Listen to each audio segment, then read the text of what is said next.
Hi everybody, and welcome back to my channel. So I'm doing a little pre-spring winter still project here. I decided that I'm going to install rim locks on the CRF 300L, just for the fact I would like to down the pressure while I'm riding on trails so I get a better footprint. I know there's a lot of videos online saying the pros and the cons of doing this, especially if it is a tubeless tire. It's not really beneficial. Well, it is beneficial, but you really can't reduce the pressure in your tire as much as you could with a tube tire like dual sport or motocross.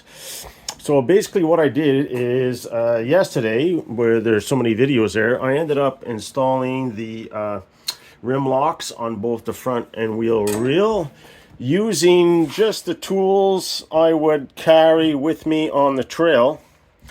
That way, for sure, I know I could do the job out in the bush as opposed to being here in the shed or the garage. I did buy new weights because the rim locks are going to weigh a little more. So the regular lead weights that would stick onto the inside of the rim, I would have like piles and piles of them. So I bought this nice kit on Amazon, Rip-On. It's a high quality brass weight with a nice stainless steel set screw. I am going to install some blue Loctite on the threads just to make sure the set screws don't run out, and more than likely I'll probably wrap it with electrical tape just in case they decide to fly out. I won't lose them because of the groove to go over the spoke.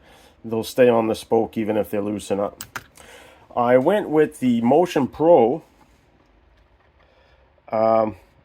plastic ones. They're a lot lighter, like half the weight. So on my bike, it is a 2.15 rim lock for the back, and it claims that it weighs only 5.6 grams. And then this one here is the 1.6 for the front rim. I bought these on Fortnite. They came in 2 days, so those are installed. So even though they're a lot lighter than the cast aluminum rim locks, I'm still thinking I'm going to have to put a heavier weight to counterbalance the rim lock. I bought this over the holidays as well as a Tusk wheel balancer and truing machine. There's a video I put out a little while ago on how to straighten my front wheel from all the damage I took off-roading. So the first thing you're going to do is with your 4 leveling pads is make sure the level ball is in the center of the levelment. To make sure it's level. So when you're balancing your tire, you'll have a true reading that you're not going to have any gravity deviations because the shaft will be leaning off on one end or the other. So let me set this up and we'll get started.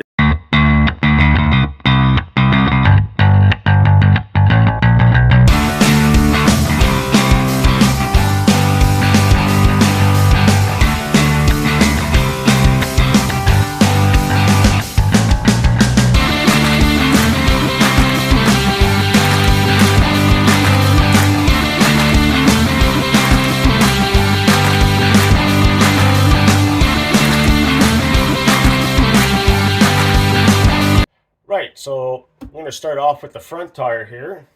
And basically what you got here on the shaft, you got the 2 cones, which are going to basically lock into the center of your wheel bearing.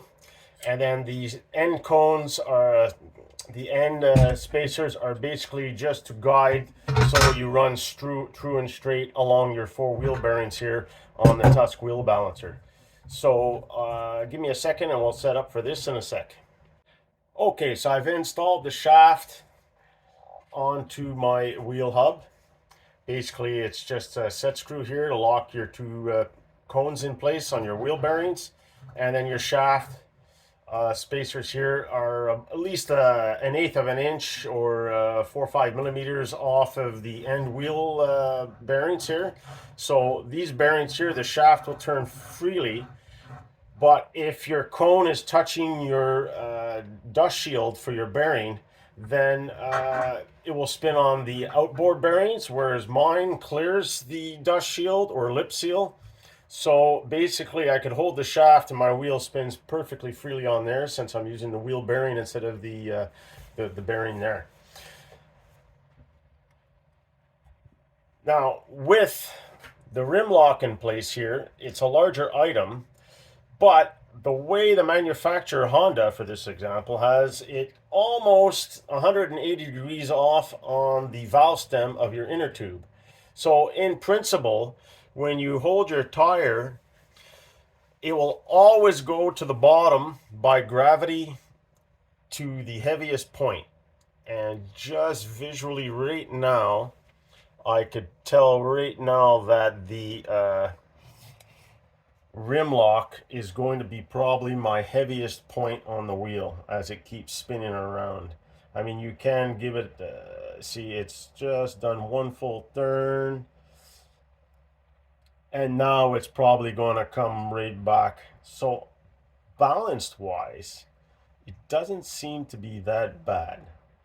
So we know somewhere here is the heavy part as it keeps swinging. And we're going to do this until it finally levels out.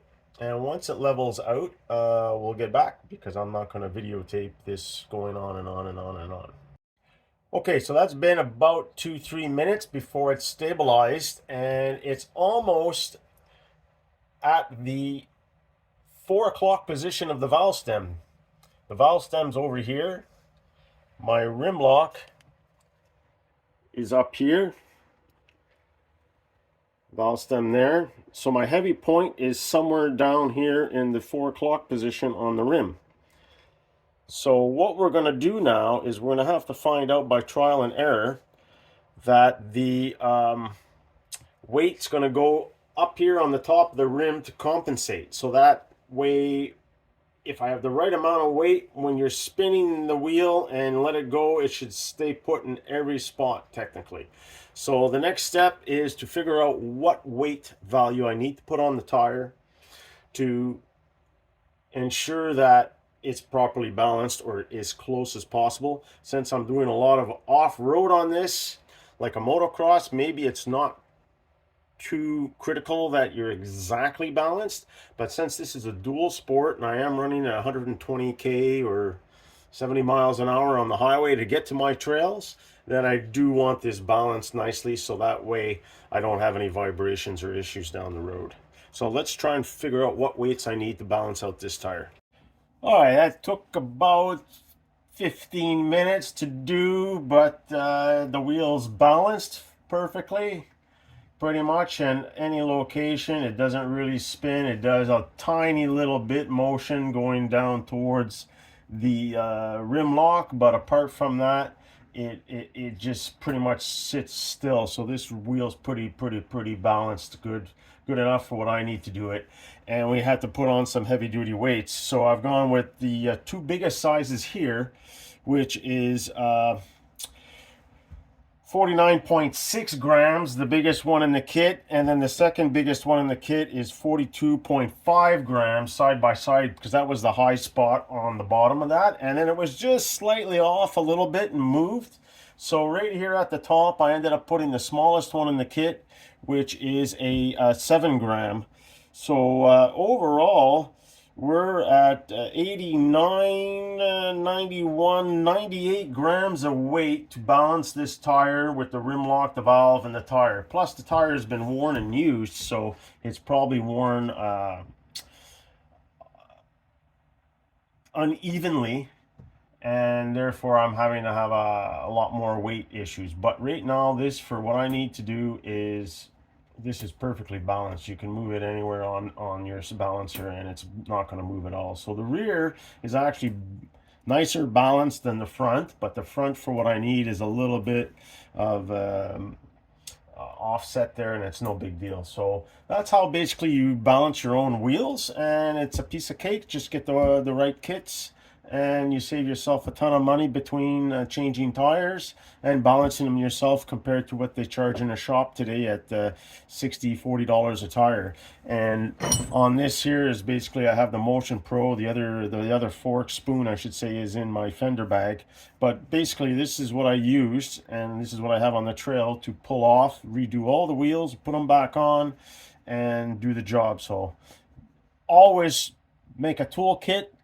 Work with your toolkit. If you're missing something, add it to the toolkit, and that way when you're stuck and stranded, like I've bent brake foot brackets where it's actually tucked under my foot rest, so I had to bend that back. I've actually bent shifter levers off. I've broken, smashed up my front brake lever. I've had to straighten. I've gone through a couple of sets of hand guards, and I'll go on to that a little later on this season. I'll update my accessories. So basically this is it, how to do your tire balancing. It's very easy, and now the job is I'm going to pull off the set screws, add some blue Loctite, make sure, and that way that's on. And at the same time, I'm going to add a little bit of black electrical tape, wrap it around the weight, because if the set screw ever does come loose, I don't want to lose the weight on the trail, so at least the tape's going to keep it from flying off my spoke. All right, well, thanks very much for watching, and stay tuned for the next video.